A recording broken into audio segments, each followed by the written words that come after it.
ಇವತ್ತು ರೇಣುಕಾಸ್ವಾಮಿ ಕೊಲೆ ಪ್ರಕರಣ ರಾಜ್ಯಾದ್ಯಂತ ಕುತೂಹಲ ಕೆರಳಿಸಿದ ಪ್ರಕರಣ. ಅದರಲ್ಲಿ ದರ್ಶನ್ ಮತ್ತು ಅವರ ಸಹಚರರು ಭಾಗಿಯಾಗಿದ್ದು, ಅದರ ವಿರುದ್ಧ ರಾಜ್ಯ ಸರ್ಕಾರ ಸುಪ್ರೀಂ ಕೋರ್ಟ್ಗೆ ಮೇಲ್ಮನವಿ ಸಲ್ಲಿಸಿದ್ದು, ಹೈಕೋರ್ಟ್ ಬೇಲ್ ಕೊಟ್ಟದ್ದು ತಪ್ಪು, ಹೈಕೋರ್ಟ್ ಅಬ್ಸರ್ವೇಷನ್ ಕೂಡ ತಪ್ಪು.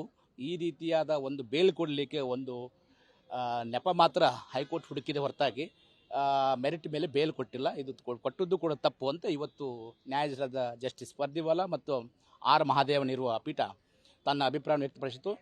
ಆಲ್ಮೋಸ್ಟ್ ಇವತ್ತು ಕಪಿಲ್ ಸಿಬಲ್ ಇವತ್ತು ದರ್ಶನ್ ಮತ್ತು ಸಹಚರ ಪರವಾಗಿ ಅಪಿಯರ್ ಆಗಿದ್ದಾರೆ, ಹಾಗೂ ರಾಜ್ಯ ಸರ್ಕಾರದ ಪರವಾಗಿ ಲೂತ್ರಾ ಅವರು ಅಪಿಯರ್ ಆಗಿದ್ದಾರೆ.